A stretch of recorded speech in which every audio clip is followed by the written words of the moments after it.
नमस्कार प्रिय भक्तजनों, आप सभी का इस YouTube चैनल पर हार्दिक स्वागत करती हूँ। आप सभी को कामिका एकादशी की हार्दिक शुभकामनाएं, ढेर सारी बधाइयाँ। आज कामिका एकादशी है, साथ में सावन का सोमवार है, हरिहर के मिलन का दिन है। तो आपने सावन का सोमवार किया है या एकादशी की है, या तो आप सावन का सोमवार ही कर पाएंगे या एकादशी कर पाएंगे। तो मैं आपको एकादशी की व्रत कथा सुनाने जा रही हूँ। एकादशी की व्रत कथा लेकर आई हूँ।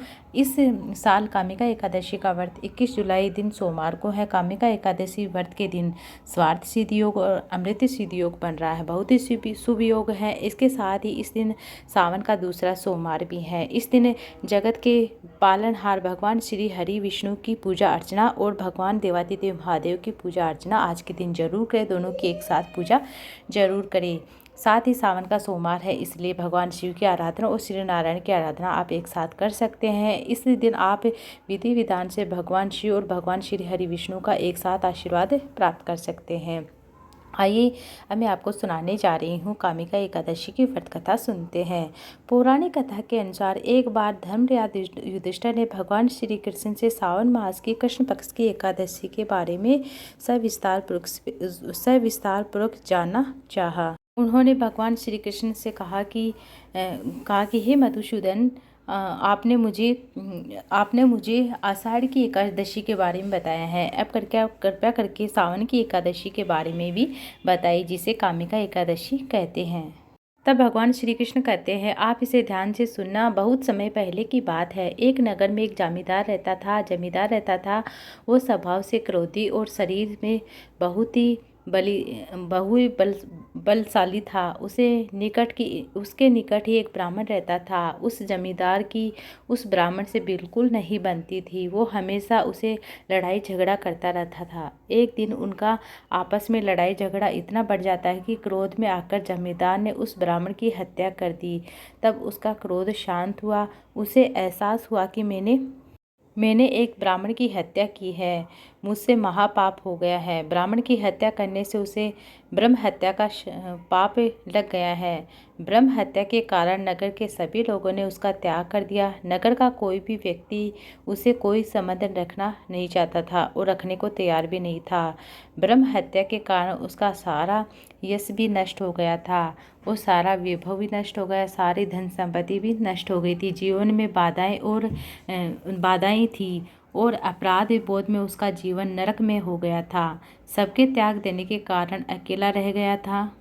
वह बहुत ज़्यादा परेशान होकर वह उस नगर को छोड़कर भटकता रहता है।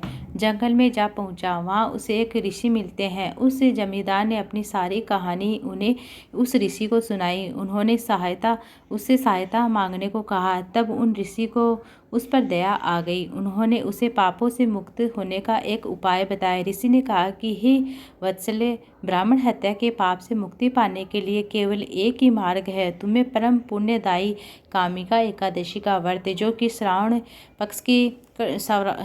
माह के कृष्ण पक्ष की एकादशी आती है। फिर ऋषि ने उसे व्रत की सारी विधि बताई और उस जमींदार ने ऋषि के कहे अनुसार कामिका एकादशी का व्रत विधि विधान से धारण किया और उसके सभी पापों का नाश हो जाता है। भगवान ने उसे स्वप्न में दर्शन देकर कहा कि हे वत्स, अब तुम्हारे सभी पापों का निवारण हो गया है। कामिका एकादशी व्रत के प्रभाव से तुम अब ब्रह्म हत्या के पाप से मुक्त हो गए हो। अपने पापों से मुक्त होकर वह जमींदार इस लोक में सुख भोगकर अंत में मोक्ष को प्राप्त होता है और वैकुंठ धाम को प्राप्त होता है। कामिका एकादशी की बहुत महिमा है। यदि कोई व्यक्ति कामिका एकादशी के पुण्य को जानना चाहता है, सीखता है, व्रत रखता है, उसने कामिका एकादशी का व्रत किया था, उसके सारे पाप नष्ट हो जाते हैं।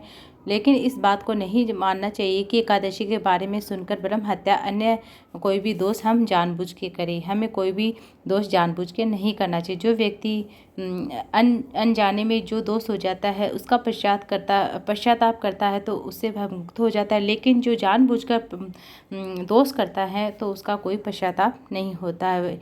वह सभी पापों से शुद्ध हो जाता है और भगवान वैकुंठ धाम को प्राप्त होता है। इस दिन भगवान श्री नारायण की पूजा जरूर करनी चाहिए। तुलसी दल अर्पित करें। भगवान श्री नारायण को शाम के समय एक दीप लगाए। भगवान को जो भी आप भोग लगा रहे, श्री लड्डू गोपाल को या श्री नारायण भगवान को जो भी भोग लगा, उसके ऊपर तुलसी दल अवश्य रखें।